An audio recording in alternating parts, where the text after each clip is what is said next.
예언자 말라기의 책, 그는 이스라엘 사람들이 바벨론 포로에서 돌아온 지 100여 년 뒤에 살던 사람입니다. 그의 메시지는 예루살렘에서 살고 있던 사람들을 향한 것이었습니다. 성전은 다시 지어진 지 얼마 안 되었으나 그리 잘 되진 않았죠. 에스라와 느헤미야서의 스토리를 기억해 보세요. 처음에 이스라엘 사람들이 바벨론으로부터 풀려났을 땐 그들의 희망은 높았습니다. 그들은 돌아가서 그들의 삶을 재건하고 성전과 예언자들의 위대한 약속들은 이루어질 것이며 메시아가 와서 통일된 이스라엘과 온 열방을 넘어 하나님의 나라를 세우고 정의와 평화를 모두에게 가져올 것이라고 생각했습니다. 하지만 희망은 이루어지지 않았습니다.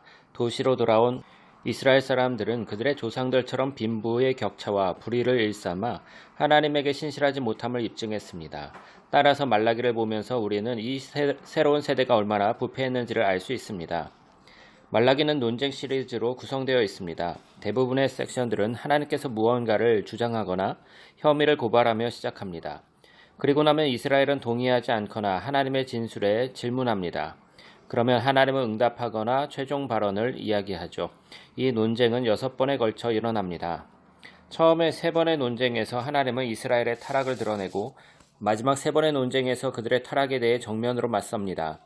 이 논쟁들은 언쟁들을 통해 여러분이 받는 총체적인 인상은 유배가 근본적으로 그들을 변화시키지 못했다는 사실입니다. 이스라엘의 마음은 여전히 굳어 있었습니다. 첫 번째 논쟁은 하나님이 그들의 실패에도 불구하고 여전히 언약의 백성들을 사랑한다고 말씀하시는 부분에서 시작합니다. 이스라엘은 무례하게도 당신이 언제 우리에게 사랑을 보여주었소? 라고 이야기합니다. 그래서 하나님은 그들에게 하나님이 어떻게 조상인 야곱의 가족을 형 에서와 그의 가족 대신 하나님의 언약을 지키는 자 되도록 은혜로 선택하셨는지 상기시킵니다. 그들은 결국 망하게 되었죠. 창세기와 오바댜서의 이야기를 기억해 보세요. 그래서 이 첫 번째 논쟁을 통해 이스라엘은 하나님의 사랑과 신실하심에 대한 불신과 의심이 드러납니다. 하나님은 성전을 더럽히고 경멸한 사람들을 추궁합니다. 그들은 말대꾸합니다. 우리가 어떻게 주의 이름을 경멸했습니까? 그래서 하나님은 사람들에게 초점을 두어 부끄럽게도 그들이 저는 것, 흠있고 병 걸린 동물들을 제물로 가져온 것을 통해 그들의 하나님께 소중하게 생각지 않고 영광 돌리지 않음을 보여주시며 응답합니다. 하지만 보통의 사람들뿐만 아니라 성전을 지키는 제사장들 또한 성전을 모독한 건 마찬가지였습니다. 단지 그들은 흠 있는 동물을 제사로 드리는 걸 용인했을 뿐만 아니라 그들의 부패한 형태의 예배에 참여했습니다. 위에서 아래까지 하나님의 사람들은 신실하지 못함을 증명했습니다. 세 번째 논쟁에서 하나님은 이스라엘의 남자들이 하나님과 그의 아내들을 거슬러 배신하고 거절한 것을 고발합니다. 물론 그들은 부인합니다. 하나님은 우상 숭배와 이혼의 중독적인 결합을 드러내십니다. 이스라엘 남자들은 이방 여자들과 결혼하고 그들의 아내가 경배하는 이방신들을 자신의 집으로 들여옵니다. 느헤미야 13장의 이야기를 참고하세요. 말라기는 이 문제를 아무런 이유 없이 그들의 아내들과 이혼하는 남자들의 급증과 연결짓습니다.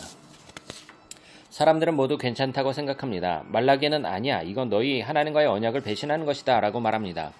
그래서 말라기는 두 번째 세트의 논쟁인 이스라엘의 배반에 대해 정면으로 맞닥뜨리는 부분으로 주제를 바꿉니다.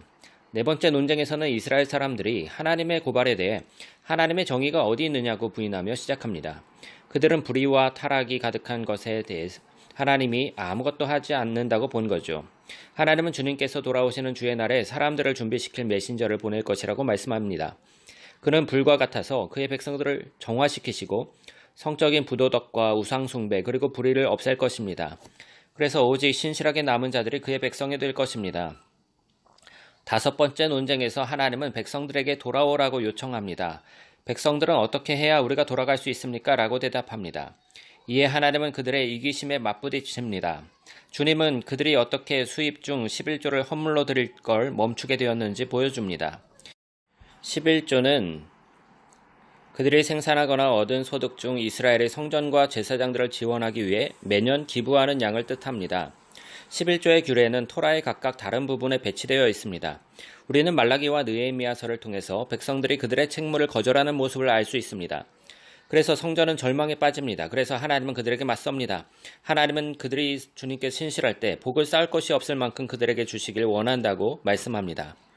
마지막 논쟁에서 사람들은 하나님께 비난하며 그를 섬기는 것은 무의미하다고 말합니다.